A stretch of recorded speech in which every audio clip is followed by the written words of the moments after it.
हे guys good morning. तर आज व्हिडिओची सुरुवात कशी करू हे काहीच समजत नाहीये मला. आणि कधी कधी तर असं होतं की व्हिडिओमध्ये किती आणि काय काय बोलू. बरं, पण बोलावं तर लागणारच ना तुमच्यासोबत. अच्छा, तर जसं मी तुम्हाला बोलली की मी आईकडे आली, तर मी सकाळी खूप लेट उठलेली. त्यानंतर मला आई ते मस्त पोहे गरमागरम खायला भेटले, कारण आईने केलेले होते. आणि ती कितीही काही असो जबरदस्ती देणार, खाऊ घालणारच. आणि आमच्याकडे अशी खारी अजिबात भेटत नाही, म्हणजे खारी सगळीकडेच भेटते, पण इथे ना बेकरीमधनं गरम गरम खारी विकतात आणि मला ही फार आवडते. म्हणून माझं नेहमीचं हे तर ठरलेलंच असतं की सकाळच्या नाश्त्यामध्ये खारी इज कंपल्सरी. घरी टीव्हीवर तर तारक मेहता बघणं म्हणजे ही खूप दूरची गोष्ट आहे, पण इथे मी येऊन तारक मेहता बघते, कारण आई बाबांना आवडतं बघायला. आणि मी एक गोष्ट सांगायला विसरली की माझ्या मामाचा मुलगा सुद्धा इथे सुट्ट्यांमध्ये आलाय. त्यालाही तारक मेहता खूप आवडतं, म्हणून आम्ही दिवसभर हे बघत असतो आणि खूप मजा येते. ऍक्च्युली मामा आई बाबांकडे नाही राहत, कारण त्यांच्या कामाचं ठिकाण त्या साईडला आहे, म्हणजेच आमच्या रोडला. तर हा करंजाचा साचा बघून तुमच्या डोक्यात काहीतरी तर आलंच असेल. आता दिवाळी झाल्यानंतर करंजा करायची आमच्यामध्ये उत्सुकता तर बघा.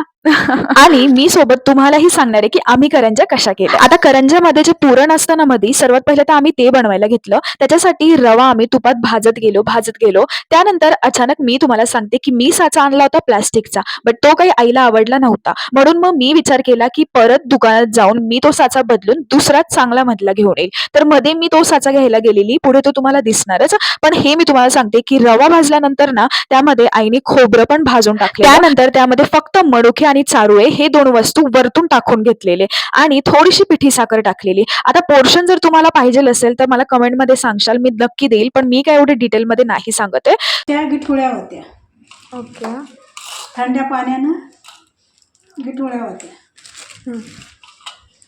तर पुरण तयार झाल्यानंतर आम्ही करंज्याचं पीठ तयार करायला लागलो. तर पिठासाठी बेसिकली फक्त पाण्यामध्ये थोडंसं गरम तूप टाकलेलं आणि थोडंसं मीठ, हा, आणि पाणी ना गरमच घ्यायचं आणि मग मऊसूत चांगलं व्यवस्थित पीठ मळून घ्यायचं आणि त्याला 15-1 मिनिटं रेस्टसाठी ठेवायचं. त्यानंतर लगेच आम्ही करायला घेतला करंजा. सो आता करंजा कशा करता हे तर सर्वांना माहितीच असतं की तो जो साचा असतो त्यामध्ये छोटीशी लाटी करून टाकायची आणि मध्ये पुरण भरायचं आणि ते पॅक करून जस्ट फ्राय करायचं. तर आता 2 ते 4 हात झाले होते, म्हणून आमच्या करंजा खूपच लवकर झालेला. म्हणजे आम्ही 4ला करायला लागलो तर 6-6:30 पर्यंत आमच्या करंजा पूर्ण करून झालेल्या होत्या.